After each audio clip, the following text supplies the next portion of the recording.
Oi, Rê. Olá, tudo bem? Tudo bem? Você está me ouvindo bem? Tô ouvindo bem, tá tranquilo. Eu tô com outro fonezinho aqui que o meu eu esqueci de carregar, então se tiver ruim, tiver com muito barulho, você me avisa aqui que eu tiro ele, tá? Tá. Não, mas tá bem. E aí, Nossa, tô impressionada. Olha como eu tô com olheira, meu Deus do céu. ah, como é que estão as coisas aí na Bahia? Tudo bem, aqui esfriou um pouquinho também, mas não se compara ao frio daí, né? Lógico. Que Então, delícia, né? aham. É Ai, respira. são 2 semanas de frio que eu passo bem. Nossa, eu não gosto não. E semana que vem vai ser mais, né? Vai nada, vai estar mais gostoso. Vai nada, Ontem, vai chegar uma frente polar aí, bem no dia que ai eu que vou chegar. delícia. É, do outro lado da rua aqui tem um apartamento que deve estar geando, né? Normalmente a diferença de temperatura de um para o outro é. É, ali caiu a neve. Ai, ai. Mas é muito bom estar Muito aqui, bom, essa muito bom, muito live. bom. Boa noite aí a quem está entrando. Boa Desculpa noite, a Di. mudança da agenda de ontem para hoje, mas de onde eu estava ontem não tinha internet boa, não seria possível, né? Tranquilo, sem problema nenhum. Aninha, eu vou fazer prece, depois você fala a referência bibliográfica, tá? Tá. Porque você não me passou. Então, Ai, nossa, foi fica, tão corrido. Me perdoe. imagina, fica Mas tranquilo, tá tudo tranquilo, tá tudo tranquilo. fica tranquilo. Hoje o tema vai ser maravilhoso. Olha, terminei o livro e já recomecei a lê-lo. E é engraçado, né? A visão muda. Na segunda leitura, você já começa a enxergar outras coisas, né? Que É, sensacional. Esse livro é muito bom. Que horas são? muito mesmo. 8h30. Bora lá, vamos começar. Bora lá. Para não atrasar. Então, mais uma vez, convido a todos a fecharem os seus olhos, calmarmos os nossos corações e, mais uma vez, agradecer a Deus, esse Pai misericordioso, esse Pai de amor, que nos move a cada dia, agradecendo a Jesus, nosso mestre, nosso guia, nosso mentor maior, que mais uma vez nos fornece, através dos evangelhos, dos teus ensinamentos, a possibilidade do estudo, das reflexões. E quão grandes são essas reflexões, quão maravilhoso é poder buscar nos seus evangelhos, nas suas palavras, um alento, um consolo, uma guia, para que possamos viver a nossa vida da melhor maneira possível.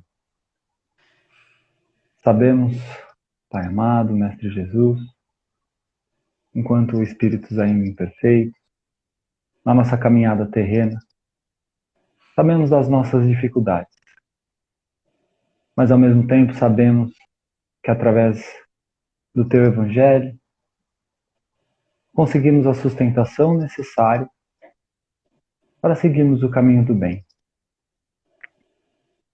E mais uma vez, como o Senhor mesmo nos falou, que onde estiverem 2 ou 3 em meu nome, falando em meu nome, ali o Senhor estaria.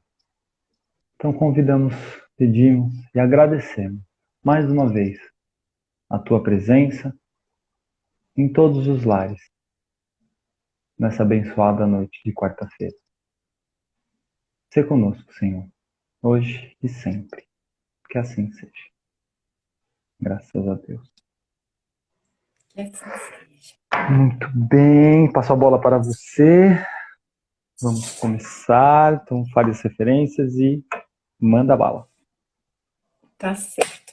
Então, hoje a referência vai ser o Evangelho de Mateus, capítulo 3, versos 13 a 17. É um trecho bem curtinho, intitulado Batismo de Jesus. Essa passagem está também no Evangelho de João de uma forma um pouquinho diferente, no Evangelho de Marcos, só que bem sucinta, e eu escolhi o Evangelho de Mateus. E a gente vai utilizar um livrinho que a gente adquiriu para os estudos aqui da live, que é esse aqui, eu vou mostrar, chama A Caminho do Deserto. O autor é o Emídio Brasileiro, e é um livro que trata, assim, de João Batista e de Jesus. Então, ele vem esmiuçando, assim, o que não está nos evangelhos, né? O que os evangelistas não descreveram. E ele é muito rico, e a gente recomenda, né, Rê, que quem puder comprar, porque é um livro que traz muita reflexão, é muito, muito, muito legal. E aí, até pelo meu perfil, assim, né, que é um perfil um pouco de estar investigando, né? Sabe quando você lê uma coisa e levanta aquela pontinha e você quer ver mais aquela coisa e vai, e foi, né? Então, eu estou muito feliz com essa live de hoje, porque é um tema, assim, muito, muito, muito inspirador. E eu espero, assim, poder passar para vocês essa inspiração que a gente sentiu ao estudar. Então, eu vou começar, e aí o Rê vai me interrompendo aí, quando ele Deixa comigo. achar que vai me puxar a orelha, ele faz assim, Ana, vamos, para um pouquinho. A gente vai ter a oportunidade de estar tratando desse livro, talvez semana que vem, mas eu vou ter que falar um trechinho que é bem o trechinho da live de hoje, né? Então eu vou fazer um recorte desse trechinho.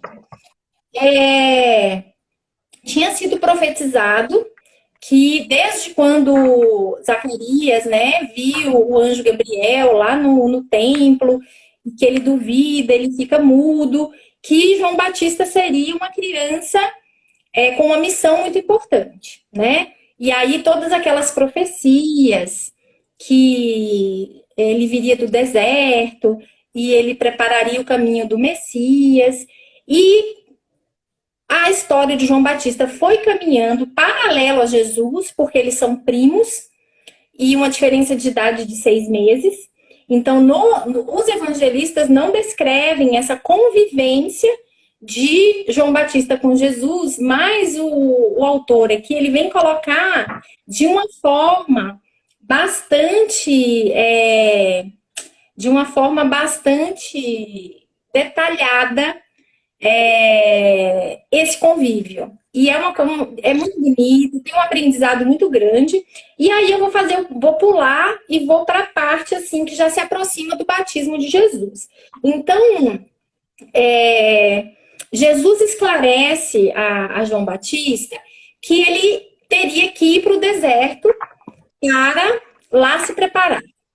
E ele se despede ali da família, a questão assim de seguir a profecia, né, de fazer Jesus, tudo que ele fez foi confirmando as profecias, né? Então até o seu precursor, que também estava nas profecias de Isaías, ele teria que cumprir. Então a questão da vestimenta, de ser pele de carneiro, de se alimentar de gafanhoto, que na verdade era um extratozinho, assim, era tipo um gafanhoto macerado, né? Que é muito rico em proteína, e mel silvestre. Então, é feito toda uma preparação para que João Batista fosse ao deserto, um deserto específico, ali, um oásis, porque tem o deserto e tem aquela região que tem vegetação, tem água, é possível viver ali. E ele foi viver ali, nesse período de preparação, com um tio que morava ali, nesse lugar distante, o deserto de Sim, e o tio chamava Azebião. E Jesus vai encontrar com João Batista nesse oásis. Tem uma série de diálogos dos dois que a gente vai estar tratando aqui, que é muito, muito legal. E aí, num determinado momento, esse tio dele, que já era idoso, assim, e tinham passado já vários anos que João Batista estava lá, obediente, aguardando um sinal, que seria um sinal dos céus, assim, para ele começar a sua missão. Ele estava ali em preparação espiritual para o que viria, né? O que estava por vir. E aí, esse tio adoece e ele é chamado, ele tava ali nas suas lides diárias de pregação, de pregar o arrependimento, isso ele já fazia, mas apenas para aquela população bem reduzida que vivia ali no deserto, né? Então, o deserto ali para ele foi um período de preparação. E aí, o tio chama ele no leito de morte. E aí, eu vou ler o diálogo do tio. Ele fala assim, o Azebião falando para o João Batista. Guardo a certeza de que tua existência terrestre será coroada de júbilo espiritual, porque assim é a vontade de nosso Pai Celeste. Antes disso, eu queria fazer assim uma sugestão, que ouvíssemos esse trecho pensando em João Batista e pensando em nós, pensando na nossa vida, na nossa realidade agora, tá? Então eu vou reler.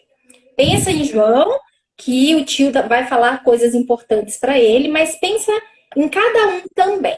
Então ele fala assim: guardo a certeza de que tua existência terrestre será coroada de júbilo espiritual. Ele está na página 61, tá? Se você estiver procurando. Tá aqui já. Ok. Porque assim é a vontade de nosso Pai Celeste. Contudo, o caminho exigirá prudência e destemor. Há muitas armadilhas em nossas carências. Aí eu vou fazer uma pausa. Então o tio tá falando para ele, né? Ele tem certeza que a sua existência será coroada de júbilo espiritual. Porque é a vontade de Deus. E Deus falou, tá falado. A gente não vai discutir. Contudo, o caminho exigirá prudência e destemor. Ou seja, ao mesmo tempo que você tem que ter o cuidado da prudência, você também tem que ter a coragem, né? Você não pode se abater. Então, ele está alertando aí. O caminho exigirá prudência e destemor. Há muitas armadilhas em nossas carências. E aí eu vou abrir uma pequena reflexão aqui pra gente. Quantas vezes nós tomamos decisões equivocadas, assim, a gente enfia o pé na jaca mesmo, quando a gente é levado por nossas carências? Onde o nosso ego tá falando, nossa, mas eu mereço mais, mas eu quero isso, eu quero mais atenção e etc. E aí a gente sai do caminho da resignação, que a gente estava até indo bem, para aquela autopiedade, para aquela coisa da carência. E isso o tio de João Batista, naquela época, já alertou ele. Eu achei muito interessante. Há muitas armadilhas em nossas carências. Rê, se você quiser interromper, você fala. Não, pode seguir, Aninha. Pode seguir, vai lá. Tá. E aí ele continua assim. Tua, no entanto, é a grandiosa tarefa de resguardar a consciência, edificando os melhores sentimentos no solo fértil das virtudes. Ao passo que a parte mais difícil será de elevar a humanidade ao nível superior de conhecimento e ao sagrado roteiro de auto-iluminação. Então, como o convite foi para trazermos para a nossa vida também, pensar em João, mas pensar em nós também, quando o Azebião está falando assim, tua, no entanto, é a grandiosa tarefa de resguardar a consciência, edificando os melhores sentimentos no solo fértil das virtudes e, assim, exaltando a questão da autoiluminação. Se formos pensar assim, como que está a execução da nossa missão no nosso lar, por exemplo. Que no nosso lar a gente tem a missão de elevar a consciência daqueles que convivem conosco, né? Edificar, resguardar, orientar no bom caminho. E aí a gente pensa assim, bem, não estou fazendo juízo de valor de forma alguma, mas a gente vê que é muito comum hoje os pais ou quem faz o papel dos pais aí relegar esse trabalho que dá da educação das consciências, de você ter o trabalho de sentar com o seu filho, o seu sobrinho, quem quer que seja, e realmente passar valores éticos e morais, né? Então, muitas vezes a gente, tô cansado, eu pago uma escola cara, a escola que eduque, a escola que faça isso. A gente transfere essa responsabilidade, sendo que essa responsabilidade é única e exclusivamente nossa, porque nós nascemos e estamos na família certinha. Deus não comete erros, né? Então, essa questão, assim, de despertar as consciências, João Batista tinha uma missão enorme de ser o precursor de Jesus e despertar esse arrependimento e despertar é como se as pessoas estivessem andando em trevas e o João Batista fosse mostrar, olha, arrepende e tenha nova vida com novos propósitos, porque algo de muito bom está por vir.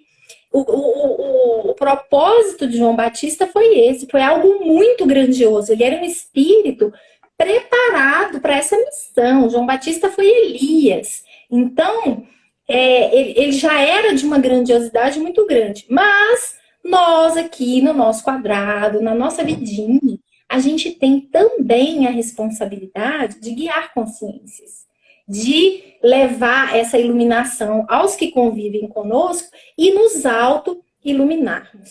Então, o Azebião está falando isso para ele, né?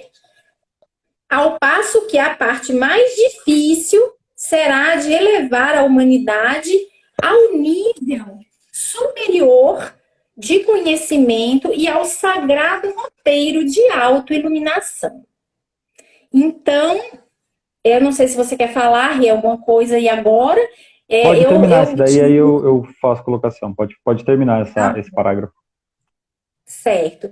E aí me fez lembrar, assim, muito o que é dito, assim, né? De a cada um segundo as suas obras. Aquela pessoa que dedica ao filho ou a quem quer que seja ali no lar, no momento em que, por exemplo, há um parente enfermo, precisou passar um período na sua casa.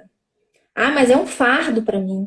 Aquilo ali é uma oportunidade que Deus está colocando de você exercitar sua paciência, sua amorosidade, de você estar, às vezes, despertando a consciência dessa pessoa para ter esperança, para ter confiança em Deus. Então, tudo a gente pode trazer e a gente pode, assim, buscar um sentimento de elevação em todas as coisas, porque a vida, na verdade, não é nada complicado. A gente que tem muita dor e muito sofrimento no nosso caminho, porque até agora a gente fez escolhas assim que não foram tão legais. E aí a gente está colhendo isso. Então é a cada um segundo as suas obras. Você pode ter a certeza que aquele filho ou aquela pessoa que você dedicou, despertou a consciência, com amor, aquilo ali vai frutificar no futuro. Você não tenha dúvida disso. E ao mesmo tempo, aquele filho que você pagou uma escola cara, mas que você não tem tempo de conversar, você não tem tempo de aconselhar, você não faz nada com ele para aproximar laços, essa criança, quando virar adulto, ele não vai ter laço emotivo com você, afetivo. Ele vai ser um adulto assim, meu pai, minha mãe e tal. E aí você fala, nossa, eu fiz tudo errado, né? Então, é esse despertar da consciência. Aí beleza, ele Aninha, assim, eu só vou fazer uma colocação. Baseado nisso que você falou, né? É aquela coisa de que Deus não dá fardo mais pesado do que a gente pode aguentar, né? Então, E isso que você falou eu acho muito importante e interessante, porque e aí a gente faz o link com tudo que a gente vem vivendo hoje, né? E a oportunidade que nos dá. E Deus não dá fardo mais pesado do que a gente pode aguentar, mas a gente acaba fazendo com que esse fardo pese, né? Exatamente pelos nossos pensamentos, pelas nossas atitudes. Então, esse exemplo que você deu, eu tenho um familiar que eu preciso cuidar, e isso para mim é um fardo. Só a questão desse pensamento já te coloca um peso que não é necessário, né? Porque é ali que você tem a oportunidade de você trabalhar, de você refletir, de você auxiliar, praticar a caridade, o amor ao próximo, né? Que é o próximo da gente mesmo e que necessita da Uhum. nossa ajuda. E o que ele fala aqui, né, ao passo de que a parte mais difícil será elevar a humanidade ao nível superior de conhecimento, ao sagrado roteiro de autoiluminação. Essa questão da autoiluminação é muito interessante, né? Porque isso traz a reflexão de que se você consegue trazer para dentro de você todo esse conhecimento, né? E a gente não precisa nem pensar na questão da humanidade, né? Que João Batista veio trazer. Essa mensagem é uma mensagem, na época, foi uma mensagem para todo mundo, e a mudança de conceitos, de trazer já o amor, a caridade, o arrependimento, da maneira certa, da maneira correta, da maneira sincera, que aí depois Jesus veio complementar, né? E ao passo de que você consegue fazer essa autoiluminação, você consegue, não sei se eu vou me expressar da maneira correta, isso pode até me ajudar, mas se elevar, né? Chegar, dar um passinho acima, não se elevar naquilo que a gente pensa do mais alto, não. Se elevar um pouquinho, subir um pouquinho o seu padrão. Isso traz a oportunidade, e aí Deus coloca as pessoas que vai falar assim, olha, aquele cara ali tá podendo te ajudar, então vai lá. E muitas vezes a gente se fecha para isso, né? Para essa oportunidade de trabalhar todos esses conceitos e toda essa elevação e o amparo e ajuda ao próximo, né? Eu achei isso bem interessante. É porque, assim, é uma questão de perspectiva. É, é muito mais fácil a gente receber a coisa pronta, né? Então, Deus, eu quero tanto ter paciência. Então, vai ter uma varinha de condão que vai bater na minha cabeça e vai falar assim: não, então agora, já que ela orou com fé, vamos dar paciência para ela. As coisas não são assim. O que, que Deus vai fazer? Ele vai proporcionar uma oportunidade para que eu desenvolva essa paciência. Porque isso é uma virtude que eu devo adquirir. E não é um dom, não é um presente. Assim como o amor. O amor também, ele é conquistado. Ele é desenvolvido, ele é entendido, ele é ampliado. Quando você consegue a pensar no amor assim de uma forma um pouquinho menos assim do quadrado familiar, expandir um pouco, por exemplo, pensar no amor de Jesus pela humanidade. Como que é essa questão do bom pastor, né? Como que ele conhece a cada um de nós, as nossas dores, as nossas limitações, as nossas dificuldades. O que que permite que Jesus nos conheça e que ele não admita que nenhuma ovelha se perca? É o amor. O amor é que faz toda essa movimentação que a gente fala que é milagre, mas é o amor. É o amor, né? Uma vez o Haroldo Dutra estava dando um depoimento assim que ele acompanhou o Chico Xavier numa ida dele assim a uma comunidade carente e, e o Chico encheu o bolso assim de umas balas e foi. Aí chegando lá, as crianças chegaram e tal, e ele foi distribuindo as balas, né? E ele falava com cada criança. Ele, pelo nome. E ele sabia da família inteira daquela criança. Fulano, como tá sua avó? Ela melhorou a perna? Tio, melhorou. Disse assim, fulano, como tá sua mãe? E o Haroldo ficou assim, impressionado. Eu nem vou falar a questão da bala aqui, que a bala foi muito pequena, assim, a bala não acabava, não. Pois é outra coisa. Aí o Haroldo pegou e falou assim, Chico, devia ter uns 200 crianças ali. E aquelas crianças tudo parecidas, sabe? Assim, mesmo rostinhas. Aí ele falou, como é que você consegue saber como que é isso? Sua memória deve ser prodigiosa. Aí o Chico virou para Haroldo e falou assim: não, é o amor. Eu me importo com cada uma dessas crianças. É o amor. E é um amor que a gente ainda não consegue perceber, né? Mas ele também é desenvolvido e a gente está caminhando sim. E vamos caminhar, vamos caminhar. E aí, continuando aqui. Aí o Ezebiel fala para o João Batista: acautela-te, porém, das possíveis injúrias. Tentarão minar-te as resistências, mas não te esqueças de que a vitória das sombras é apenas aparente e não raras vezes ilusória. Acende a luz da fé e reveste-te de coragem, que te é peculiar, porque vã não foi a tua chegada neste tempo de tristes expiações. Então ele vem assim alertar João Batista que, apesar dele ser um espírito de escola, um espírito elevado, com uma missão belíssima, uma missão importantíssima, apesar dele ter todo o cabedal para o perfeito cumprimento da sua missão, ele seria injuriado. Ele sofreria. Mesmo ele sendo esse espírito assim muito elevado, ele sofreria essas injúrias, tentarão minar-te as resistências. Mas não te esqueças de que a vitória das sombras é apenas aparente e não raras vezes ilusória. Então, assim, quando nos dispomos ao trabalho no bem, muitas pessoas, muitos espíritos, vamos assim falar, encarnados e desencarnados, por motivos outros, querem a nossa derrocada.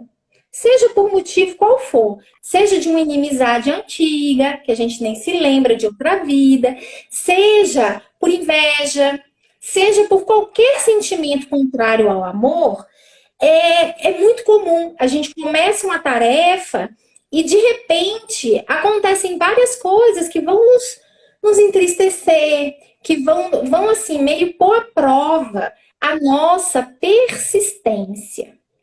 Entendeu? E o que o Azebião estava falando para o João Batista era isso: olha, vão acontecer situações em que você vai ficar triste, você vai ser injuriado, vão falar mal de você, vão te acusar de coisas. E aí ele finaliza assim: porque vã não foi a tua chegada neste tempo. Então, tá tudo certo, foi profetizado, ele estava no momento certo, ele foi preparado. Jesus participou da preparação dele, que era uma coisa assim que eu desconhecia. Eu achava que eles tinham se separado, assim, vivido juventudes longe um do outro, mas não. Jesus estava com ele, não o tempo todo, mas Jesus, como um mestre ali, o orientou de uma forma muito segura e ele estava no lugar certo. Então, na nossa vidinha aqui agora, a gente também está no lugar certo. Com o familiar certo, com o parceiro, o companheiro certo, assim, né? De uma maneira que tá ali para nos trazer o crescimento. E a gente não está aqui de férias, gente. A gente não está aqui para gozar. A gente está aqui para aprender a servir. Quando a gente entender, cair a ficha, que a gente não está aqui para ser servido e a gente está aqui para servir, é o que o Rê falou. O peso fica menor. O peso fica menor. E Jesus falou isso, que o jugo com ele é leve. O jugo com ele é leve, porque é o jugo do amor. E o jugo do amor é leve. Só que a gente tem que combater o bom combate. E o bom combate é o quê? É combater a nós mesmos, nossas imperfeições. E aí, quando ele falou da coragem, que é preciso coragem, acende a luz da fé e reveste-te de coragem. que te é peculiar, quer dizer, ele é um espírito que ele já tinha essa fibra moral muito grande. João Batista, ele tinha uma fibra, ele tinha uma certeza. Ele, quando ele pregava, as pessoas ouviam e respeitavam, né? Então ele tinha essa coragem. E aí, lógico, eu lembrei do Guimarães Rosa, na frase dele, vou falar pra gente, no Grande Sertão Veredas, que essa frase é fantástica. Ele fala assim: o correr da vida embrulha tudo. A vida é assim. Esquenta, esfria, aperta e daí afrouxa. Sossega e depois desinquieta. O que ela quer da gente é coragem. Então, que tenhamos essa fibra, assim, sabe, de coragem. E o Azebião já falou isso para ele, né? Você tem isso em você e isso vai ser exigido de você, a coragem. Perfeito. Eu brinco, né, que tem algumas frases que a gente devia colar na geladeira, né, pra gente ler sempre. E essa última passagem dele aqui: tentarão minar-te as resistências, mas não te esqueças de que a vitória das sombras é apenas aparente e não raras às vezes ilusória. E aí depois, complementando, né, antes dele falar da coragem, ele fala da fé, né, acende a luz da fé. Ou seja, ele sabe que ele vai ter dificuldades, ele teve, né, e mesmo sendo um espírito evoluído, a gente sabia das provas, das provações que ele ia ter aqui, e das dificuldades, porque ele estava no mundo material, né? Então, a vivência no meio de pessoas ali, a tentativa de influenciação para que ele não conseguisse atingir os objetivos, era claro que ia ter. E essa questão das sombras, né? A gente sabe que nós vamos ter sombras ao longo das nossas vidas, né? Só que a luz está dentro de nós, né? A gente, é aquela questão do fogo, né? Se você parar de colocar a madeira no fogo, o fogo apaga, né? Tem a brasinha ali, mas ele vai apagar. Então, a gente conseguindo alimentar esse fogo, alimentar essa luz, alimentar essa fé diariamente, a gente vai minando as sombras, né? É lógico que nós vamos cair, nós vamos errar, somos espíritos imperfeitos, estamos na caminhada, a dificuldade vai ser grande, mas eu acho que tendo isso na nossa frente, sabendo que a vitória das sombras é aparente, ou seja, a luz está ali, né? É só a gente se guiar por ela e trazer essa luz para que essa luz ilumine as sombras, né? Esse a gente consegue fazer, é só não deixar que as sombras venham até nós e a gente conseguir trazer essa fagulha divina que a gente tem no nosso coração, nos nossos sentimentos, nas nossas palavras, e fazer com que ela floresça, com que ela brilhe, né? E que ela ilumine o nosso caminho. Então é maravilhoso, né? Então, acenda a luz da tua fé e reveste-te de coragem que te é peculiar. Quer dizer, pode ser que você perca a fé. Ele não perdeu, obviamente, mas você sabe que você tem lá. Então, vai buscar porque está dentro de você. E você conseguindo buscar e achando ela, aí a vitória é fácil, né? A vitória é certa. É bem bonito isso. Com certeza. E a gente tem que entender, assim, quando a gente fala de luz, da luz de Jesus, da luz de João Batista, é uma coisa que para nós, a gente não tem a compreensão ainda. E é muito natural isso.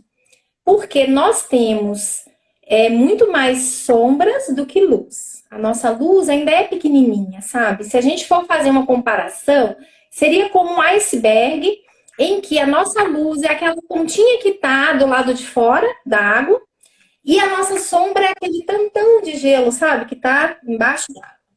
Mas não é para desanimar. Porque, assim, a luz, ela é tão perfeita por si, que quando ela realmente faz parte do ser, a escuridão ali já não existe mais, né? Então tem aquela frase assim, né, que você riscou um fósforo, aquela luzinha do fósforo, acabou a escuridão, não tem escuridão mais. Tinha escuridão porque não tinha luz nenhuma. Então você levou uma fagulha ali, já não tem tanta escuridão. E o nosso trabalho no dia a dia, estudando o Evangelho de Jesus, é exatamente assim, adquirindo essas ferramentas.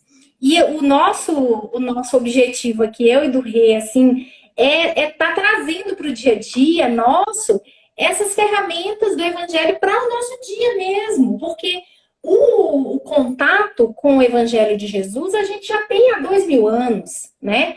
A gente já reencarnou quantas vezes Depois que estivemos assim mais ou menos contemporâneos a Jesus ali, quantas vezes a gente já teve, já vivenciou e já fez muita coisa errada e a gente não conseguiu entender, mas de uma forma ou de outra a gente já teve contato. A questão é que a gente não teve essa compreensão da beleza que é o Evangelho e que é trabalhar esse amor, né? Então ele vai dando essas ferramentas. E isso é que é legal, né? Mas não é para desanimar, assim, de que eu tenho muita sombra e pensar na sombra. Pensa na luz, de levar um pouquinho a cada dia. E agora eu vou fazer um recorte no tempo. E aí Ezebião, ele desencarna nessa mesma noite.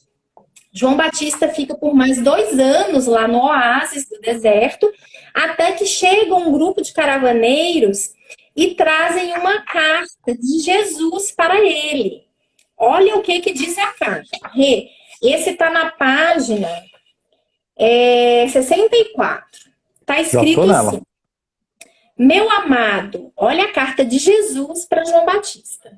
Meu amado, é preciso que todas as coisas aconteçam prudentemente e pacificamente.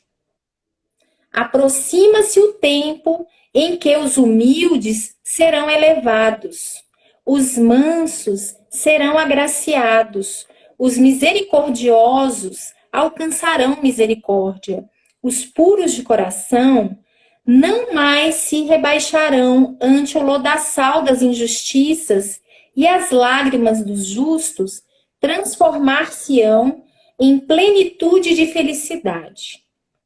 É chegado o tempo de restaurar todas as coisas. Deves tu ir primeiro. E estava assinado Jesus, essa carta. E aí a gente pensa assim, né? Eu fui refletir sobre a carta e uma das primeiras coisas que Jesus fala é que é chegado o momento, mas que ele agisse com prudência e sendo pacífico. Então, assim, é preciso que as coisas aconteçam prudentemente e pacificamente. Porque Jesus não veio com um exército para dominar e tirar Herodes do poder, tirar Pôncio Pilatos do poder, destruir Roma, colocar os judeus como povo eleito, nada disso, nada disso. Né? Jesus veio nos mostrar o caminho do reino dos céus, que no final das contas, esse reino dos céus está dentro de nós, né? Ele veio nos ensinar, depois de formas assim metafóricas belíssimas, para que compreendêssemos que a mudança é interior, que a iluminação é autoiluminação e que o reino dos céus é a paz de consciência tranquila. Então, é uma luta pacífica de cada um consigo próprio. E é muito assim, muito bonito, porque ele até aquele momento, e depois o livro vai falar ali que João Batista nessa época estava com mais ou menos 27 anos, ele sabia da sua missão e ele estava pacientemente se preparando para a missão e pacientemente aguardando o chamado. E aí recebe a carta de Jesus e aí ele vê que realmente ele teria que ir para algum lugar. Para onde ele iria? E aí bateu a dúvida, né? Aí eu destaquei uma parte do texto aqui, ó, que aquilo está na página 66. Eu me identifiquei muito com essa fragilidade, entre aspas, de João Batista, porque ele ficou refletindo assim. Durante sua jornada, João não cessava de indagar de si próprio como iniciaria seu apostolado. Corresponderia às expectativas que o acompanhavam desde a infância? Porque desde a infância, desde bebê, ele já foi assim recebido pelos anjos. O livro descreve isso e a gente vai ter essa oportunidade. E as pessoas vão ali parabenizar Zacarias, parabenizar Isabel, porque era um profeta que estava chegando. Então, desde criança, ele estava sendo preparado. E aí chegou o momento que Jesus falou assim: olha, chegada a hora. E aí ele dá uma tremidinha, né? Ele fala assim: nossa, será que eu estou preparado? Corresponderia às expectativas que o acompanhavam desde a infância? Aí ele finaliza o parágrafo falando assim: confiaria, entretanto, no amparo magnânimo do Todo-Poderoso. Então ele veio com essas, eu não diria dúvidas, mas sabe esse friozinho na barriga? De tipo assim, será que eu dou conta? De você estudar para uma prova, estudar, na hora da prova, você fala assim, será que eu vou lembrar de tudo? Eu pensei mais ou menos assim. E aí ele mesmo usa das suas potencialidades, ele volta-se a Deus e fala assim, não, eu vou confiar no Todo-Poderoso. E tipo assim, eu não tenho que me preocupar, eu vou confiar e tudo vai correr bem. Então, eu achei muito legal essa parte. Você quer comentar, Rê? Não, não, tranquilo. Foi perfeito. Pode continuar. Então, comenta só um pouquinho que eu vou beber. Pode beber. Não, é engraçado, né? Porque é realmente isso, não é uma dúvida aqui, né? Eu acho que é bem esse friozinho na barriga que você falou, de iniciar um trabalho e sabendo, né, que ele viria com uma missão de ser o precursor de Jesus, né? E eu acho que isso realmente por mais que ele seja um espírito elevado, a partir do momento que bateu, né, falou assim, então, Jesus viu e falou assim, agora vai, amigo, agora tá na sua hora, porque senão vai atrasar minha vida depois. E ele falou, será, né, eu mesmo tenho que ir, e depois é o que eu falo, né, quando você coloca tudo nas mãos de Deus, você dá aquela, calma, vai dar certo, né, se ele confiou em mim, eu tenho a certeza de que eu consigo. Provavelmente foi esse o pensamento dele, porque quando você coloca nas mãos de Deus, né, ele coloca você no colo e fala assim, vamos lá que eu tô com você. E é bem isso mesmo, né? Eu acho que não é dúvida, mas assim, o friozinho na barriga de começar ali uma missão que a gente está vendo aqui, que grandiosa que foi, que rica que foi, né? De você trazer iniciar a caminhada, né? A trajetória da mensagem de amor e caridade e depois a complementação de Jesus.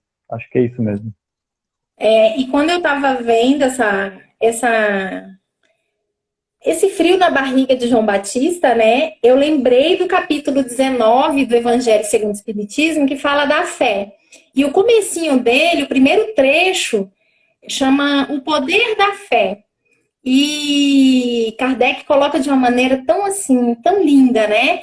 E é como assim, é aquilo que eu falei, a fé, ela também não é um dom de Deus, que Deus coloca alguns eleitos e fala assim, esse tem fé, esse tem fé, esse tem pouca fé, esse tem menos fé. Não. A fé é um desenvolvimento do espírito. É como se fosse assim, você vai entendendo a justiça divina, você vai entendendo que o controle não está na sua mão, que parte cabe a você. Parte cabe a Deus, cabe ao Pai. Então, quando você vai percebendo isso, você vai adquirindo uma maturidade espiritual e a sua fé vai ficando mais robusta. Ela vai aumentando. Então, aquelas pessoas que já têm uma fé robusta, elas não já nasceram com a fé robusta. Elas trabalharam isso em outras encarnações, provavelmente. Então, é muito legal essa questão do poder da fé.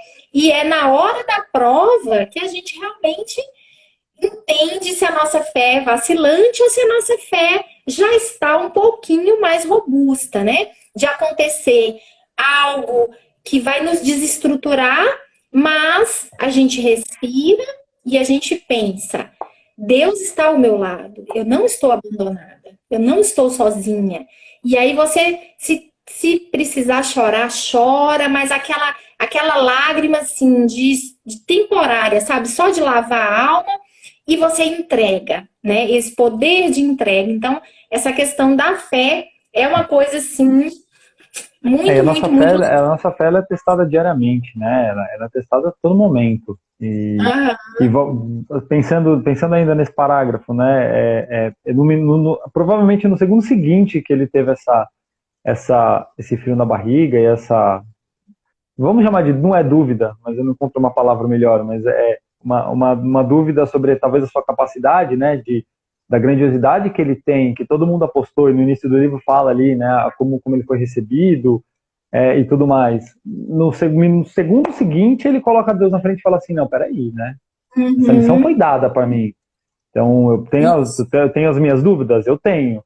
Mas eu sei quem que está me guiando, né? Então, essa é a importância que é o que a gente tem que fazer. Porque dúvida a gente vai ter uhum, diariamente em todas as vertentes da nossa vida, né? Trabalho, profissão, relacionamento. Mas quando você consegue, e isso é um treino, né? Da gente colocar Deus na nossa frente, o que Jesus faria no meu lugar. isso. É um trabalho diário né, e não é cansativo, porque quando você começa a fazer isso, vem esse alívio, né? Fala assim, nossa, eu consigo seguir a minha vida e porque eu sei quem está na minha frente, eu sei quem me guia. E foi isso que ele fez, né? Exatamente. É, E aí, João Batista tem um sonho. João Batista tem um sonho em que várias pessoas são levadas a ele no Rio Jordão e ele fazia a cura dessas pessoas. E ele acordou e ele entendeu e ele falou com algumas pessoas ali que levassem a ele aquelas pessoas sofredoras, aquelas pessoas com doença, que estavam sofrendo, os mais sofredores, que levassem até ele para ele batizar essas pessoas no Rio Jordão. E aí vieram poucas, assim, umas 6 na parte da manhã, e ele curou essas 6 pessoas, batizou, falou do arrependimento. Eu não sei se vocês lembram, semana passada, a gente falou muito assim que a temática de João Batista, como precursor de Jesus, era exatamente despertar no espírito o arrependimento, mas o arrependimento produtivo, e não aquele arrependimento de autopunição. E aí a gente até discutiu com o Emerson, né, a questão do auto-perdão e tal. Então, o João Batista, ele vinha despertar nas pessoas exatamente, olha, arrependa-se dos seus pecados e, e se transforme em algo melhor, porque o que é maior que eu está por vir. Então ele falava do Messias, ele falava de Jesus o tempo todo, né? Então ele estava preparando aquilo ali. E aí, voltando um pouquinho aí a esse momento assim de pouca confiança que ele teve, se ele estava preparado ou não, Deus responde as suas preces no sentido de ele confiou em Deus. Deus foi lá e respondeu: olha, você vai fazer isso. Quantas vezes a gente está assim, insegura numa escolha, num momento assim de que você tem que tomar uma decisão, você está numa bifurcação, assim, eu vou pela direita, eu vou pela esquerda, e aí você põe na mão de Deus assim, fala assim, ó Deus, eu quero tanto acertar, me leva para o melhor lugar, sabe aquela humildade de você como filho para com o pai, e aí de repente você tem uma intuição, de repente você tem um pensamento, e é aquilo mesmo, aí você segue com confiança. Foi isso que aconteceu. João Batista teve o sonho, e aí os doentes foram levados, ele começou a curar aqueles doentes. Quando chegou de tarde, já tinha uma multidão. Porque vocês sabem, né? Não tinha internet, não tinha celular, mas o povo falava: ó, fulano foi curado, eu quero também, minha sogra, meu tio, tananã, e vai levando. E quando chegou, já estava aquela multidão de gente ali para ser curado por João Batista. E aí chegou uma pessoa. Não chegou uma pessoa. A fala dele, uma fala que ele estava falando para aquelas pessoas ali. De nada adiantará a cura do corpo se não houver a cura do espírito. E essa cura somente se opera após um honesto reconhecimento de todas as fraquezas e sincero arrependimento de todos os desenganos.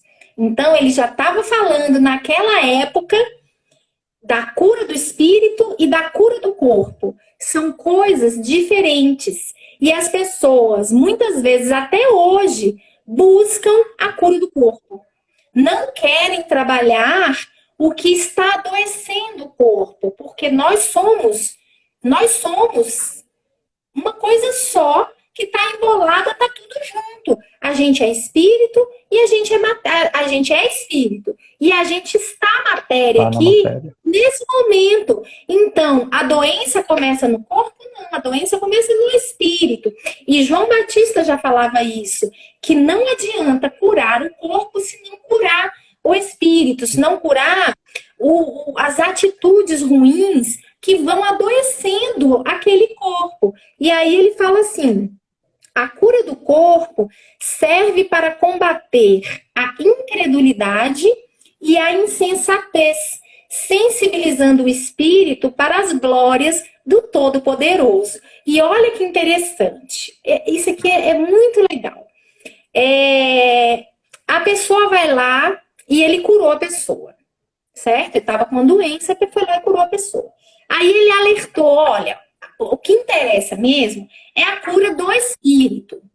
Aí uns podem pensar assim, bem, se é a cura do espírito que importa, não precisa curar o corpo físico. É um raciocínio, né? O corpo pode deteriorar, pode adoecer, eu não preciso cuidar dele.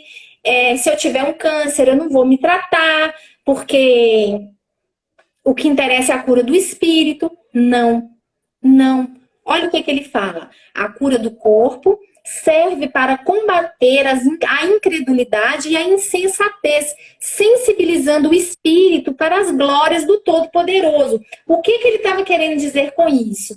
Ele estava querendo dizer que o corpo são vai tipo assim, olha, eu fui curado. Então, algo maior existe. Algo maior que eu não consigo enxergar, que eu não consigo apalpar, existe, que me curou.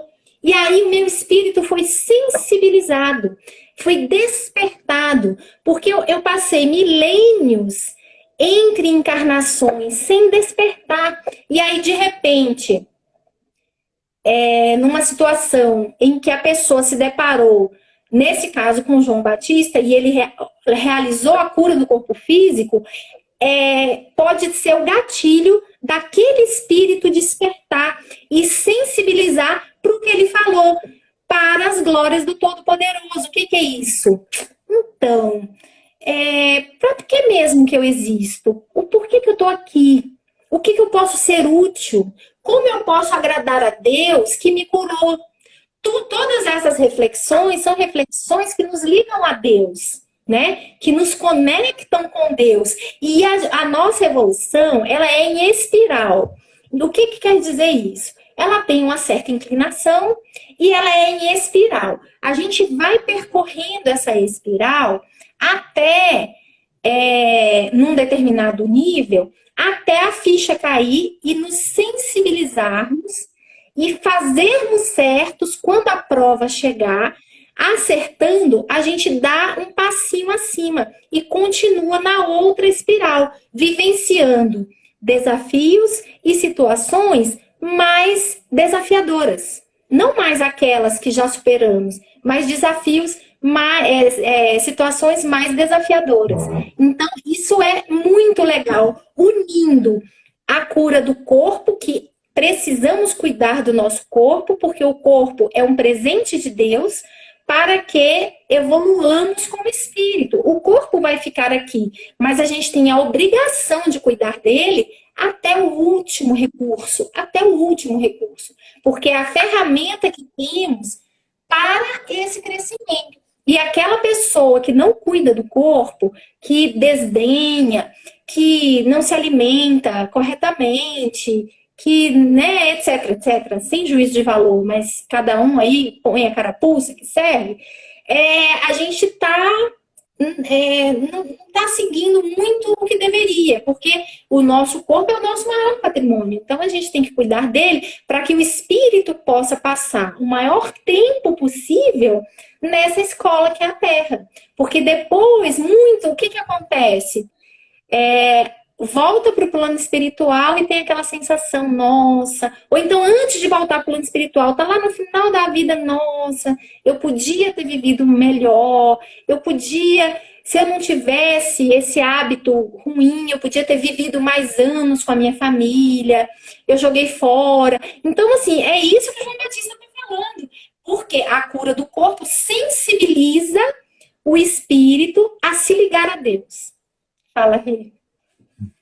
E ele fala isso no parágrafo, né, dessa questão dele fala que a cura se opera somente após honesto reconhecimento das fraquezas e sincero arrependimento de todos os desenganos. E isso é feito exatamente nesse sentido, né? A gente vive na matéria, nós temos esse corpo que nos foi dado de presente, a nossa casa, a nossa morada, e faz um link para nossa casa, né? Você não vai deixar sua casa suja e feia, você não vai deixar sua casa destruída.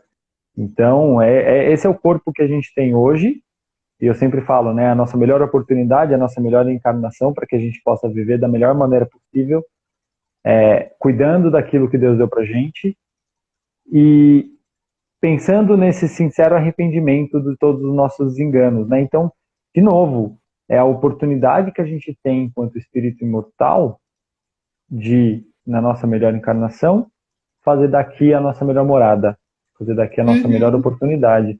É isso, é isso. Então, eu acho que é você pensar numa unidade, né? Numa unidade.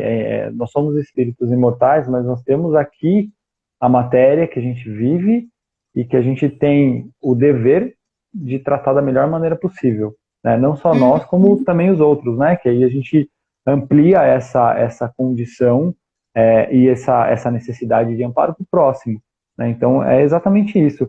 E, bom, e pensando em cura de corpo, né? Eu penso na minha profissão.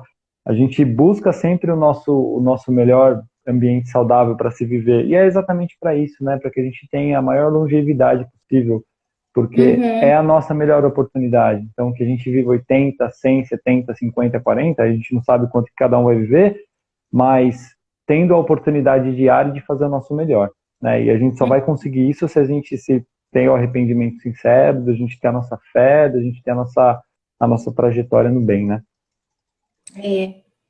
É muito legal essa parte.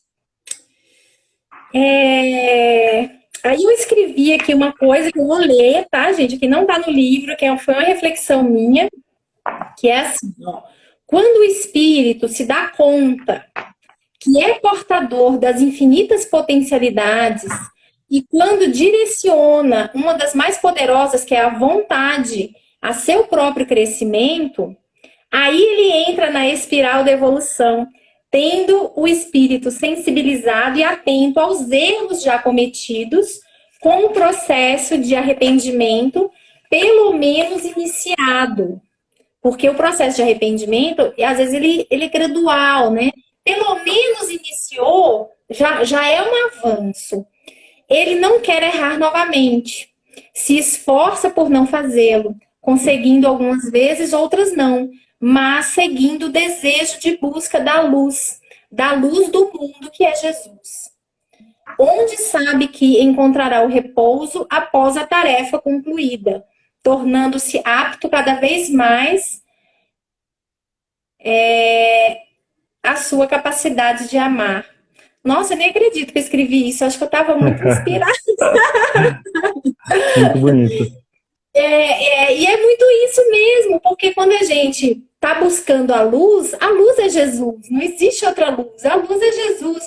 E esse encontro com a luz aí vai se dar quando a gente aprender cada vez mais a amar, cada vez mais abrir mão dos nossos desejos, dos nossos interesses particulares em prol da coletividade. Ou, muitas vezes, quando a gente fala isso, a gente parece um ET. A pessoa olha pra gente e fala, você tá louca, né? Eu tive uma situação bem recente, assim, que eu fui confrontada nesse sentido, e eu parecia um ET. Eu falei assim, gente, é engraçado, né? Então, colocar a nossa vontade, que é a nossa é uma potencialidade do espírito a nosso favor. Tipo assim, eu vou dedicar o meu tempo, parte do meu tempo ao estudo, porque o conhecimento é importante. Parte do meu tempo a fazer o bem, porque é isso que vai, assim, sabe? Quando a gente estiver ali, na hora da verdade, é ele que vai me tirar de uma situação ruim.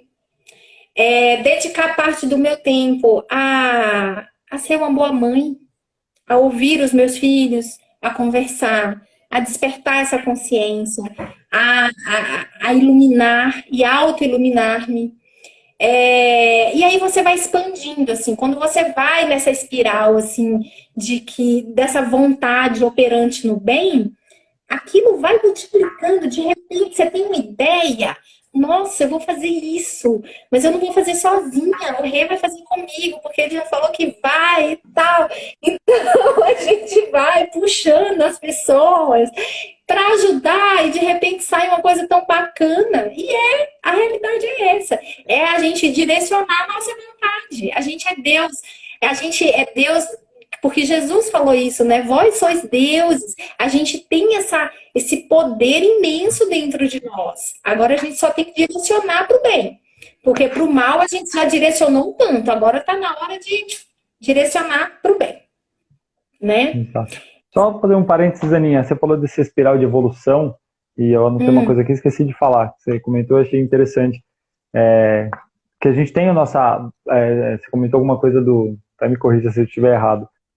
Que você tem uma prova, você tem algum desafio na sua caminhada e você supera aquele desafio e depois você tem uma etapa acima, né? E a gente sempre tem com um desafio mais importante, um desafio mais difícil, né? E eu acho que o Saulo comentou esses dias numa reflexão dele sobre isso, que às vezes a gente supera as dificuldades e respira e fala assim, nossa, acabou, né? Agora eu não tenho mais. Aí vem não. E aí você fala assim, pô, mas mais difícil, mais duro, mais complicado? Porque esse é o caminho, né? Esse é o caminho da evolução. Hoje você superou um degrau e o seguinte não vai ser mais fácil. Né? Não vai ser, vai ser mais fácil se você fizer tudo isso que a gente vem tentando reproduzir, de colocar Jesus do nosso lado, de colocar Deus como Pai de amor, né? O Jesus como nosso mestre no nosso caminho, aí vai tirando, vai ficando mais leve, as dificuldades vão melhorando. Mas não, né? Os desafios são cada vez maiores. A gente está aqui para isso, né? A gente não tá aqui, é o que você falou, a gente não está aqui para passeio, né? A gente está aqui para superar dificuldades, desafios, crescer, evoluir, para que um dia a gente chegue na luz, né? Para que um dia a gente chegue na nossa perfeição relativa, né? Bem interessante isso. Assim, agora só para acalmar, né, para não ficar numa sensação assim de que vai piorar, como piorar a gente no bom sentido, né? os desafios vão assim, como a gente vai evoluindo, e a evolução se dá em duas frentes, o progresso intelectual e o progresso moral.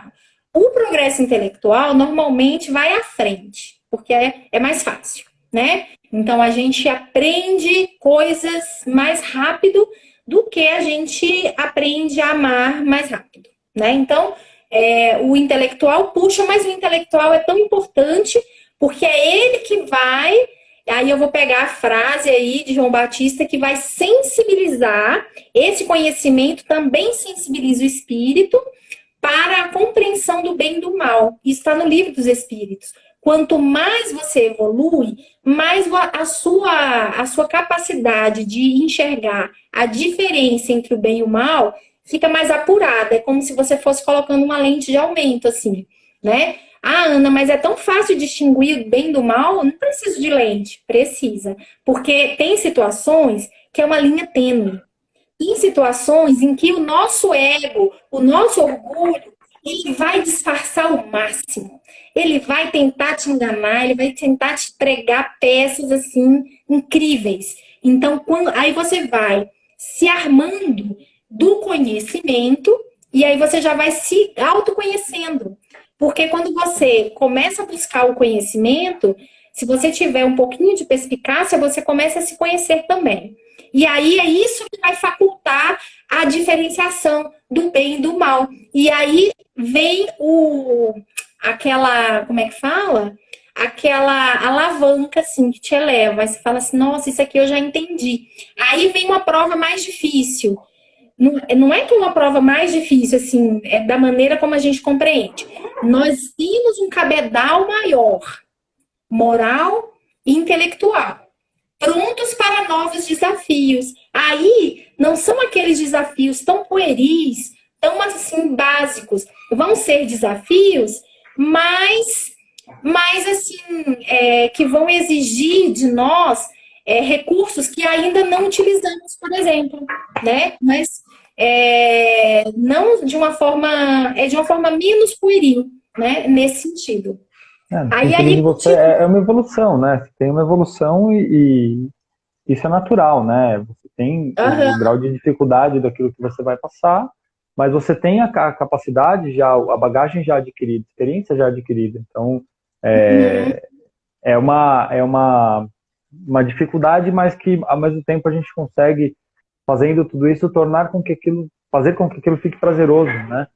Trazer o, uhum. o desafio, mas eu consigo, porque eu consigo evoluir, porque eu sei que o quão bom eu sou, as dificuldades que eu passei e o quanto isso pode me ajudar no meu processo de evolução, né? Então é um desafio, graus de dificuldades maiores, mas nesse sentido de que eu consigo evoluir, né? Eu tenho capacidade para isso. E porque a nossa vivência é muito maior na dor do que na felicidade. Então a gente se identifica muito mais na dor, no sofrimento, na dificuldade. Aquilo a gente já sabe assim muito, porque a gente vivencia isso muito.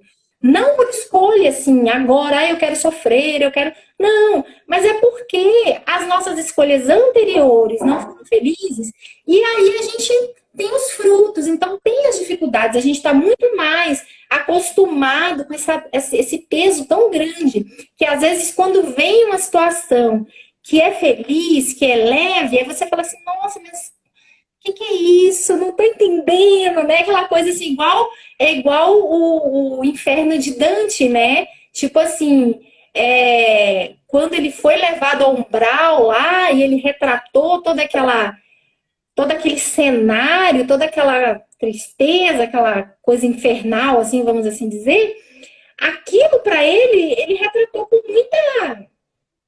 muita presteza, né? Por quê? Porque nós já passamos muito mais tempo em lugares assim do que em mundos celestes. A gente não chegou ainda. Talvez se fosse para ele retratar o mundo celeste ali, artisticamente, ele tivesse mais dificuldade. Por quê? Porque a nossa vivência ainda é na dor, né? E no sofrimento. Mas isso vai passar. Porque estamos caminhando para a luz, a lei de progresso é inexorável, é lei divina, então a gente vai evoluir, de uma forma ou de outra, a gente vai evoluir. Aí, continuando, chegou uma determinada senhora e pergunta a João Batista: que devo fazer para alcançar a vida eterna? Aí João responde: enquanto este mundo e as coisas deste mundo não te aborrecerem, ainda serás deste mundo. Porque o mundo com muita frequência, aborrece o justo e despreza o sábio.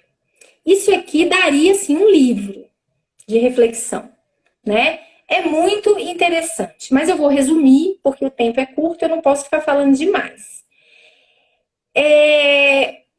A gente está no mundo, e a gente está no mundo em que tem muitas dores, muitas injustiças, apesar de que não existe nenhum injustiçado, né? Então, Deus não permitiria ninguém sofrer se aquela pessoa não precisasse passar por esse sofrimento para o seu crescimento. Então, tudo que não existe uma explicação palpável para uma determinada situação de dor nesta encarnação, existe em outra encarnação. Mas não é o ponto que eu quero chegar. A gente está no mundo. A gente tem a dor do mundo. Se essa dor não me tira do meu lugar comum, eu pertenço ao mundo. Eu tenho que ficar aqui mesmo, porque aqui é o meu lugar. Agora, se a dor do mundo me dá um comichão, me dá uma agonia, me dá uma vontade de mudar, me dá uma vontade de não, vamos juntar, vamos ajudar, aquela situação não pode continuar. Como é que aquelas pessoas ainda passam fome no mundo em que tem tanto desperdício? Sabe quando dá aquela sensação de que você precisa ser útil, você precisa ajudar? Aí você não pertence mais a este mundo, no sentido de que você já deu um passinho acima. As injustiças e as dores atrozes te incomodam, te fazem sair do lugar, te fazem sair da sua casa no frio e ajudar uma pessoa que está no frio lá fora. Aí sim você não pertence mais a esse mundo. E a gente, quando desencarnar, eu pelo menos não quero pertencer a esse mundo. Eu quero poder chegar no plano espiritual já desapegada deste mundo, já, né, no sentido assim de missão cumprida, né? O objetivo é esse. Mas essa frase, Rê, eu achei fantástica. Eu achei fantástica. É, não tem nem o que falar, né? É exatamente isso, é você sentir a dor do próximo, né? E saber o quanto isso... e a gente entender o quanto isso é necessário, né? O quanto não dá para citar todas as coisas, mas essa questão que você falou da fome, do frio, coisas que ao mesmo tempo são muito básicas, né? E que ainda nos fere, né?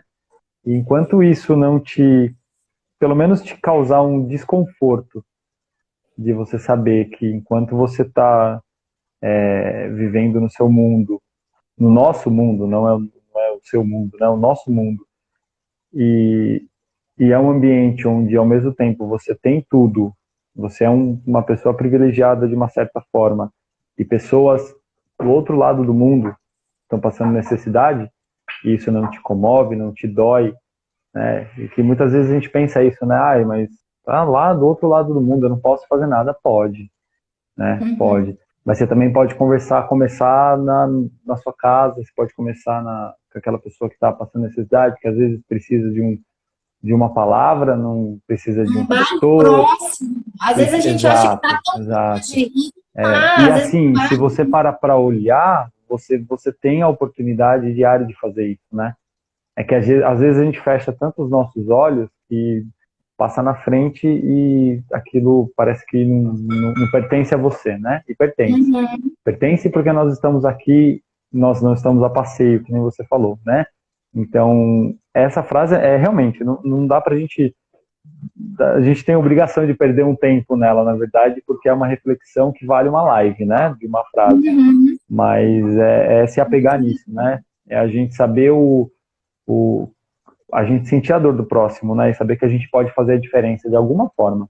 Não só para aquele próximo que está mais longe, mas também para aquele próximo que está muito perto de nós, né? É abrir o olho, abrir o sentimento, abrir o coração, para a gente poder fazer um pouquinho, né? Para se melhorar um pouquinho.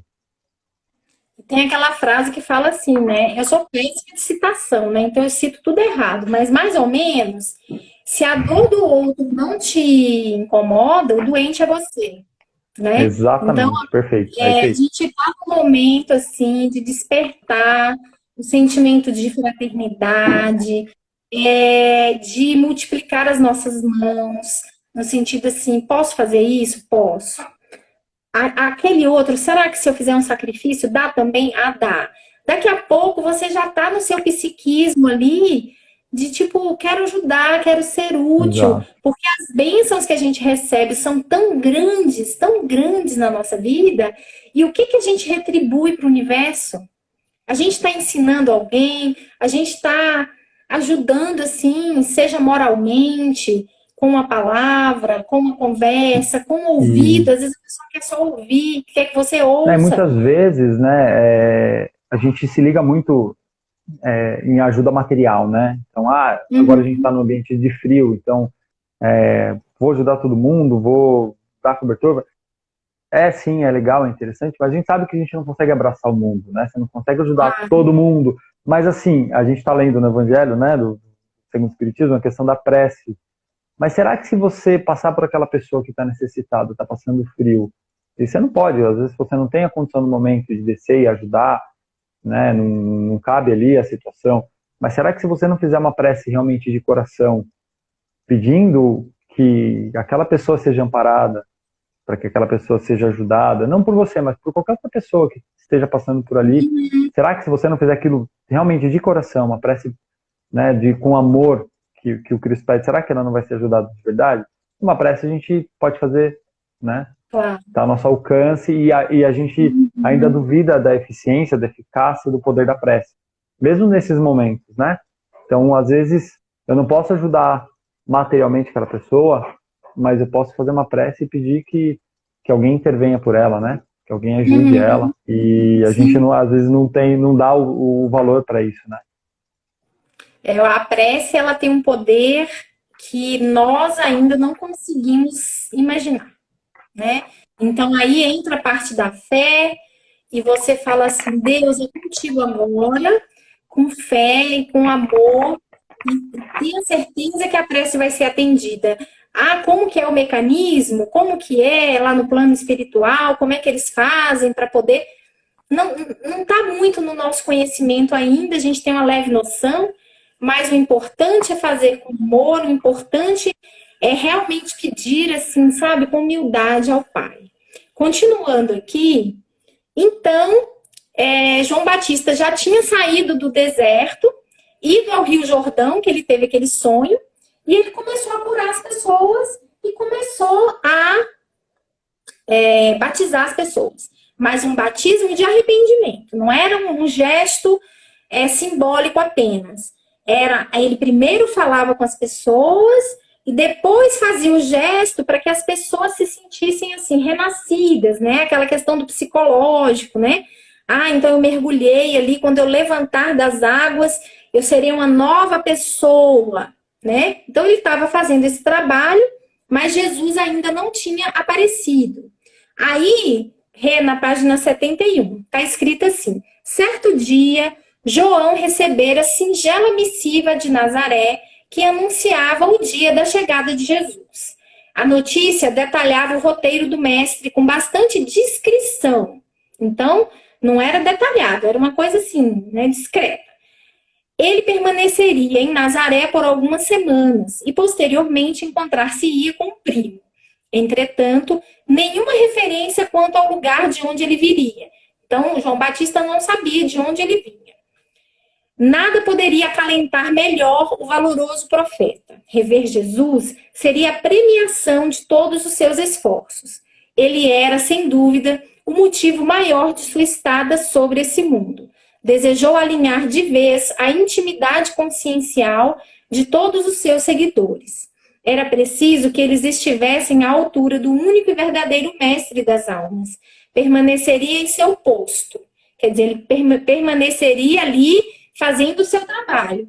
Rogaria a Deus que o fortalecesse até o último momento, até o instante em que repassaria para o Messias prometido as lágrimas de gratidão dos filhos do arrependimento.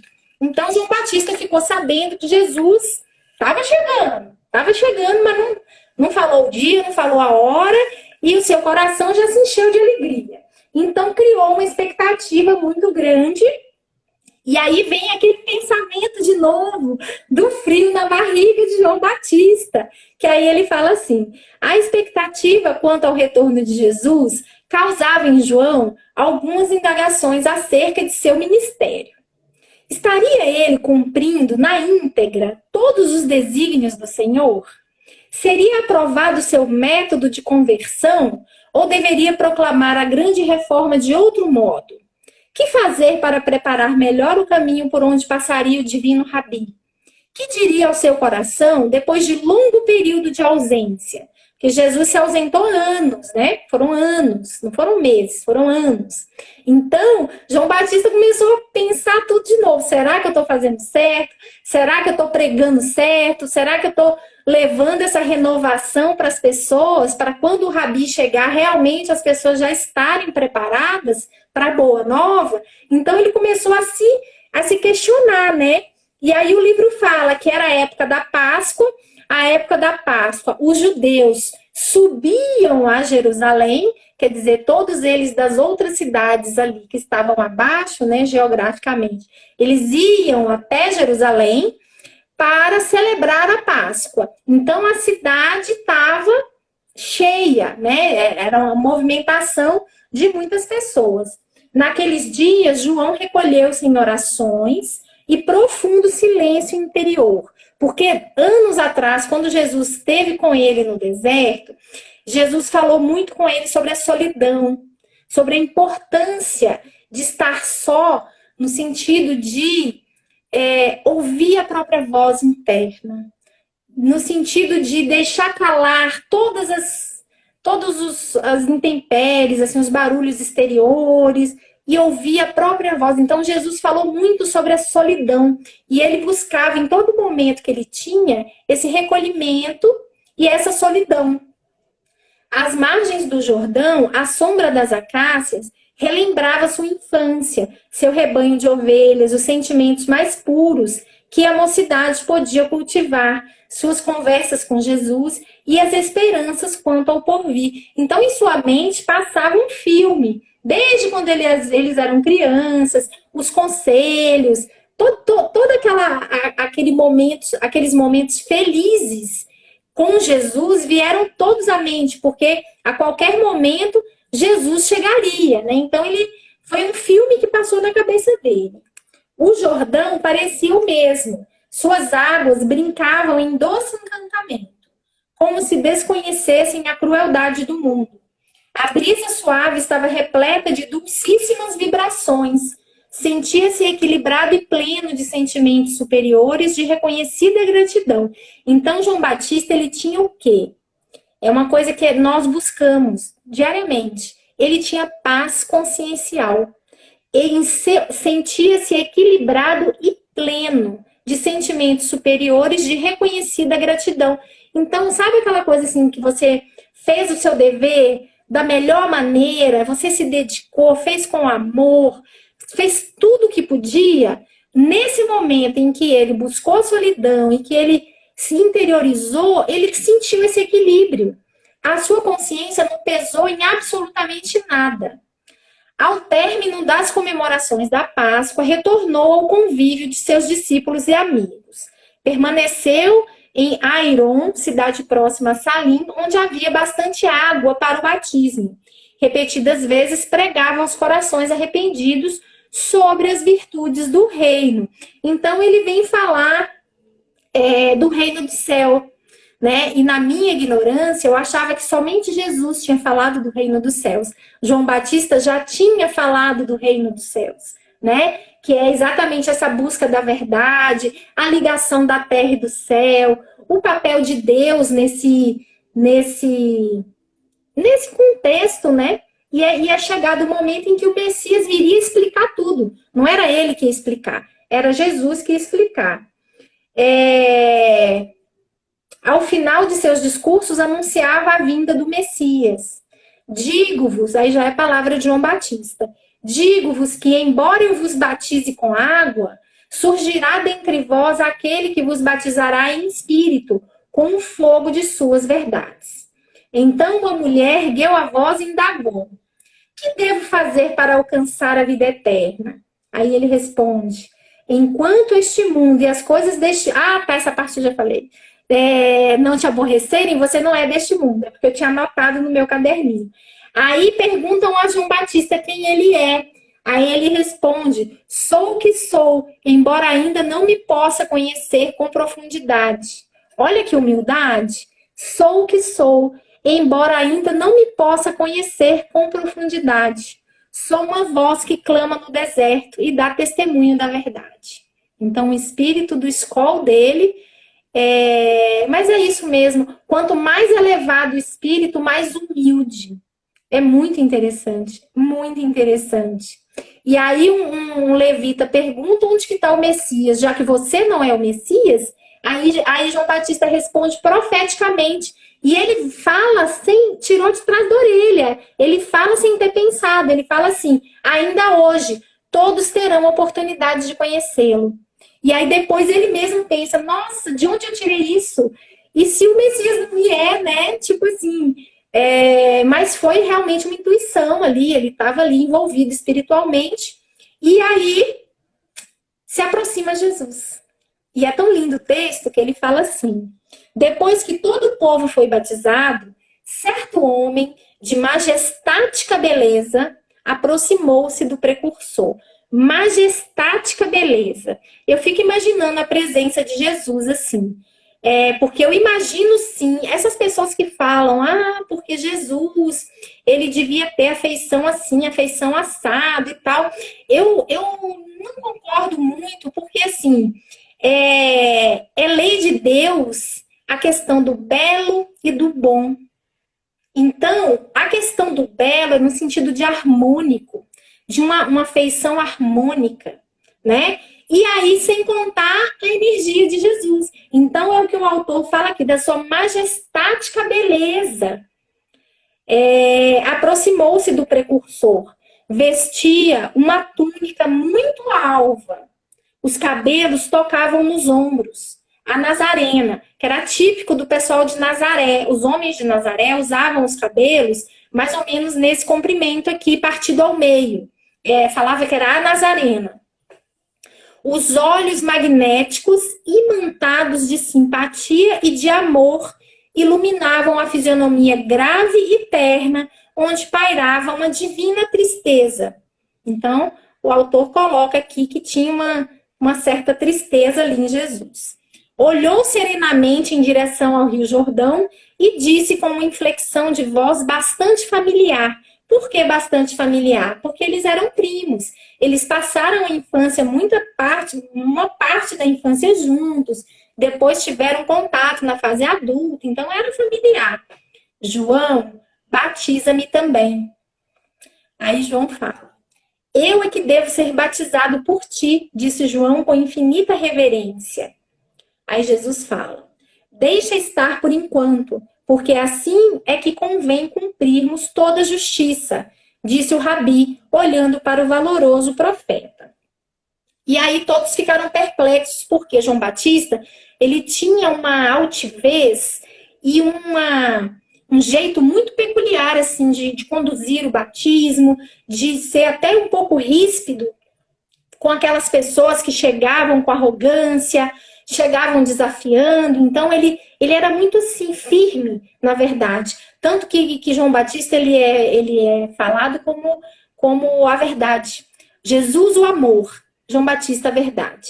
Né? Então, Humberto de Campos, no Boa Nova, que a gente falou semana passada, falou assim, foi o encontro da verdade com o amor.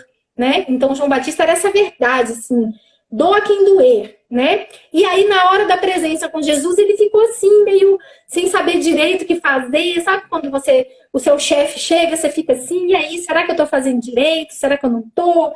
E aí as pessoas admiram, né? Nossa, o João Batista, ele é tão firme em tudo, por que ele tá assim agora, né? Parecia que fora obrigado a fazer algo que não se considerava bastante digno para fazê-lo. Ele sentia a superioridade de Jesus e ele sabia que ele não era digno de batizar Jesus, mas mesmo assim, para cumprir toda a profecia, todo o ritual, Jesus pediu que João Batista o batizasse, né? E aí, logo após o batismo, Jesus saiu da água, permaneceu em silêncio e pôs-se a orar junto aos demais. Então, Jesus deixa-se batizar na água, sai, levanta a cabeça e vai orar com aquelas pessoas que estavam ali no Rio Jordão. Em dado instante, todos ali presentes sentiram-se envolvidos por luzes diferentes da tonalidade solar. Então, ali aconteceu um fenômeno mediúnico muito bonito. Todos ali puderam ver. Não foi uma questão de uma vidência de uma pessoa que tem mediunidade. Não. Todos ali presentes viram que luzes diferentes da luz solar envolviam ali o ambiente, que é um ambiente a céu aberto, num rio, né? Então viam luzes assim do alto, tinham a impressão de que o ar se fendia com uma cortina, então como se abrisse assim, abrisse do alto assim, descesse do alto, sob pressão invisível e poderosa. Ninguém poderia definir o que se passava. Incoercível sentimento de veneração apossou-se de todos. Então, todos ali ficaram assim, eu imagino, né?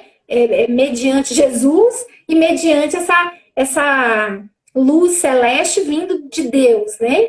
E diante do testemunho que aguardavam ouviram uma inflexão de voz que parecia vir do infinito. Então, teve o fenômeno mediúnico da visão, todos viram ali, e também da audição. Então, foi possível que todos vissem. O Espiritismo explica esses dois fenômenos, né? E a voz fala assim: este é o meu filho bem amado, nele encontro o meu contentamento. E na tradução,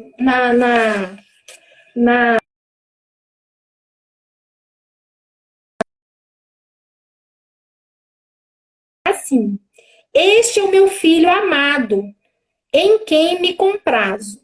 Né? Então é bem parecida, o que está falando um está falando o outro. E todos perceberam que aquele homem era o Messias, do qual falava João. Então, para que aconteceu esse fenômeno tão extraordinário, mas que a doutrina espírita explica de uma forma muito científica, né? Para que todos soubessem que Jesus era o Messias, para que não tivesse dúvida, porque a partir daquele momento, Jesus montou o seu apostolado e começou a pregar. Então, Jesus ali já tinha os 30 anos e foi a partir dali que ele foi identificado como Messias, para que não tivesse dúvida. O céu se abriu, luzes, e uma voz veio: este é o meu filho bem amado, nele encontro o meu contentamento. Então não tem dúvida. E as pessoas fala, Rê. Não, a minha indagação é a seguinte, que eu quero fazer com você, que eu falei que eu ia te questionar, né? Dessa passagem. Ô, Nada, deixa eu só fazer um negocinho aqui, aguenta aí. Acho que meu vídeo vai pausar um pouquinho, tá? Tá. Porque tá caindo minha internet.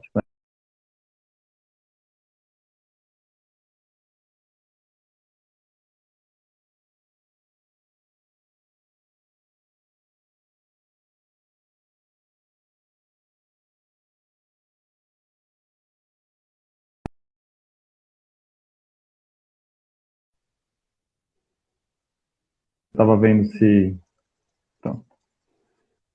Então, a minha indagação com você é a seguinte. Nessa passagem aqui que ele fala sobre que ele batizou Jesus, né? E há uma outra passagem que eu me ative aqui, que eu queria questionar também você, dessa questão da humildade de Jesus, né? De uma pessoa que veio, que poderia ter feito coisas grandiosas, em ambientes grandiosos, e eu sempre toco nessa questão da humildade de Jesus, né? Então, eu queria que você comentasse um pouquinho, acho que até para finalizar, porque a gente já está estourando no tempo. Essa questão, porque Jesus aceitou a manjedoura, Jesus aceitou nascer onde ele nasceu, no ambiente onde ele nasceu, Jesus aceitou ficar a infância dele com o pai aprendendo uma habilidade, uma profissão, né? Então ele ali esteve junto de pessoas humildes, e aqui ele aceitou o batismo de João, né? E João também aceitou batizá-lo, que também é um ato de humildade, de você falar assim, eu também, não é questão de ser competente, mas eu tenho a capacidade e eu sei a minha grandiosidade também para te batizar. E aqui, logo após o batismo, ele saiu da água, permaneceu em silêncio e pôs-se a orar junto aos demais. É outro ato de humildade, de estar próximo daquelas pessoas que foram batizadas, e um batismo sincero, de arrependimento, que é o que a gente vem falando muito aqui, né? É a sinceridade, o arrependimento de coração, para que você ali começasse uma nova vida, né? Que é tudo que ele fala do batismo, né? Então eu só queria que você fizesse essa reflexão, porque eu acho que é mais uma vez uma demonstração da grandiosidade de Jesus e da humildade que ele tem de aceitar tudo isso e de ali falar assim, agora eu vou começar, né? Agora eu vou ser batizado, e apesar de não ter ali, não ser uma pessoa que precisa se arrepender de alguma coisa, de ter praticado atos ruins, pensamentos ruins, mas ele foi humilde, foi batizado, porque ali daria o início à sua jornada, né? E João Batista, grandioso do jeito que ele foi, também aceitou, a princípio negou não, mas falou, quem sou eu para fazer isso, né? Mas ele teve a humildade e falar assim, não, eu vou fazer, né? Eu tô aqui, o mestre pediu, eu vou aceitar. Então, essa é a minha reflexão, né? A minha reflexão eu queria que você refletisse em cima para a gente finalizar. Então, né, Jesus é Jesus, né? A gente não tem muito parâmetro, porque essa questão da humildade, quanto mais elevado é o espírito, mais humilde é o espírito. E a gente não é humilde. A gente tem a dificuldade de entender a humildade porque a gente não tem essa virtude ainda. Então, fica uma coisa muito no imaginário, fica muito assim. Ah, então, mas porque a gente imagina, por exemplo, no plano espiritual, aquele, por exemplo, vamos pensar em nosso lar, algum ministro ali, de algum departamento. Ah, porque o cara é o chefe. Ah, porque aquilo ali ele manda, né? A gente tem essa visão, só que quando você vai ver, o ministro, a ministra veneranda, são os espíritos que mais trabalham e são os espíritos mais humildes. É exatamente o contrário da nossa realidade aqui como encarnado, que a gente entende.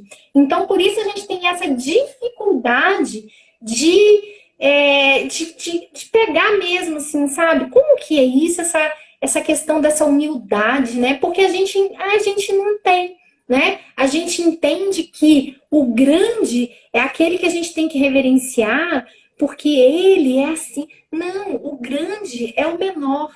É aquele que se coloca menor. E Jesus, ele utilizou de todos os recursos para nos mostrar isso. Que não interessa de onde a gente vem, que você pode nascer numa manjedoura e você pode ir para as estrelas, você pode brilhar, você pode construir a sua vida da forma que você quiser. Você pode direcionar a sua vida e dar um salto na sua evolução de uma forma que isso nunca aconteceu no passado. Basta você querer. A lição da manjedoura é essa, né? Não interessa de onde você vem, não interessa seus pais, não falando de Maria e José, mas no caso de pessoas que falam assim, ah, meu pai era alcoólatra, meu pai batia na minha mãe, meu pai... Tudo bem, mas ele te deu a vida biológica. A partir da sua vida biológica, do seu ser consciencial que você pode trilhar o caminho que você quiser. Você não está atrelado àquele passado, e aquele passado não conduz nada na sua vida. Quem conduz a sua vida é você. A responsabilidade das suas ações é sua e de mais ninguém. Até os pais nos orientam, mas vai chegar um determinado momento em que eu, como mãe, sei disso. Eu sou mãe de filho adulto. Eu sei que a decisão é dele, eu só posso orientar, rezar e torcer para que dê tudo certo, né? Então, e no caso de João Batista, quando ele aceitou batizar Jesus, eu entendo que foi porque Jesus foi imperativo com ele, né? Jesus falou, vem e me batiza, né? Tipo assim, Jesus não deu escolha para ele. Ele falou, não tem mais, vem e me batiza. João Batista foi e seguiu e batizou. Então, assim, essa questão da obediência também, sabe? Às vezes a vida nos coloca numa situação em que a gente quer fazer o que tá dando errado, que você não está enxergando, que se você tiver uma obediência a algumas normas, a algumas coisas que são meio chatinhas, mas que vão ter um significado muito bom no final, vai te levar numa felicidade. E a gente ainda está apegado aqui, do jeito que eu quero que seja assim, vai ter que dar certo, não vai dar, não vai. Então, João Batista pegou e obedeceu.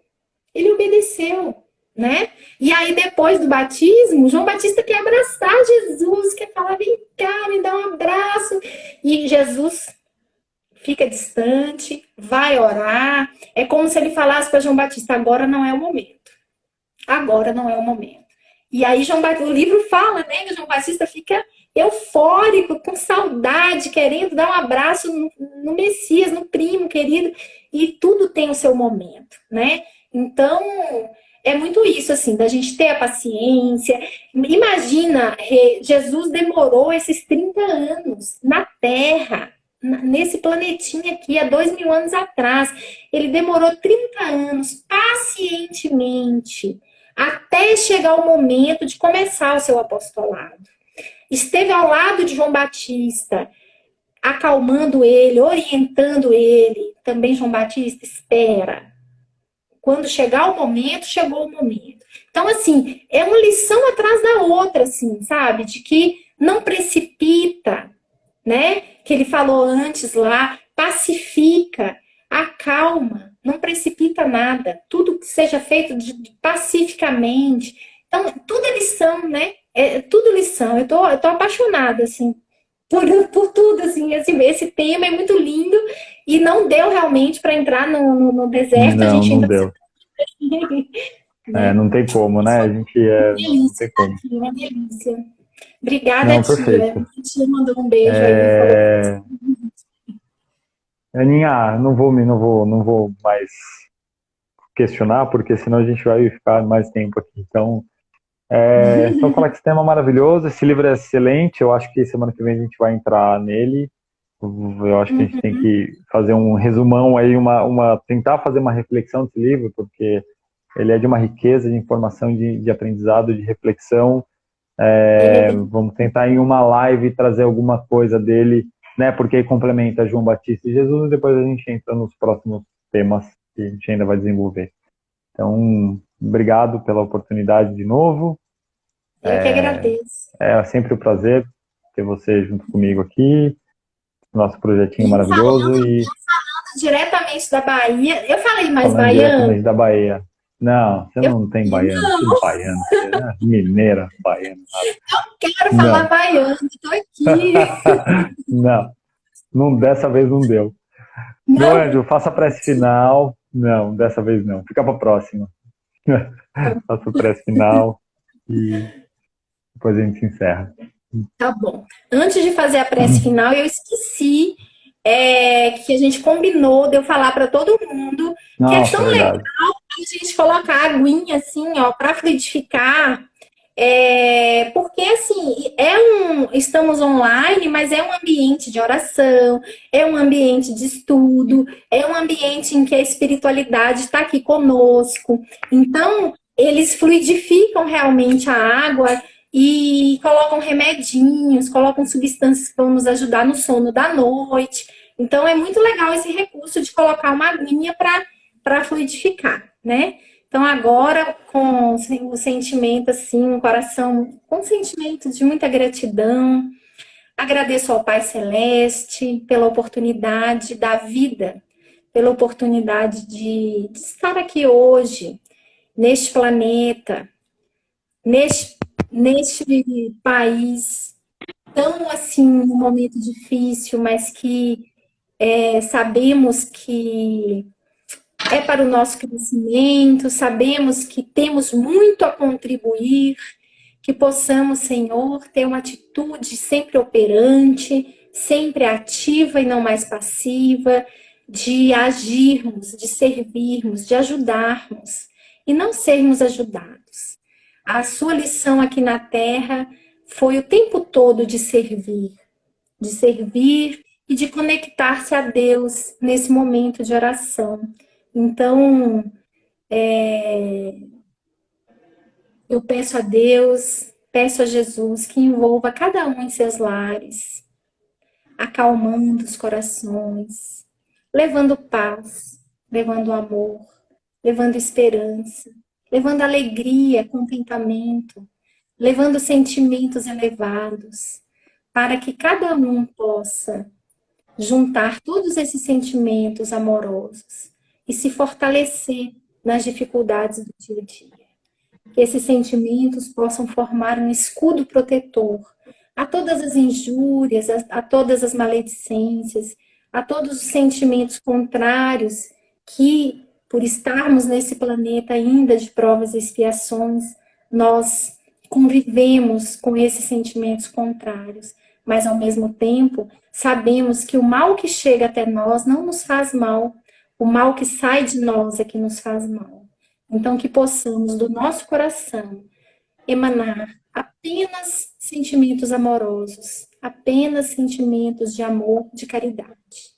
Ser conosco, Senhor, durante a semana, que possamos ter essa nossa consciência desperta, vibrante, e sempre falando conosco, o que Jesus faria no meu lugar. Que todos sejam abraçados. E até semana que vem, no dia normal, terça-feira, tá? A culpa foi minha de ter sido quarta hoje, mas semana que vem já é terça, viu, gente? No mesmo horário, 8h30. Um beijo a todos, boa noite. Beijo, boa noite, beijo, Aninha. A gente se fala daqui a Beijo. pouco. Tá bom. Beijo. Tchau. Tchau.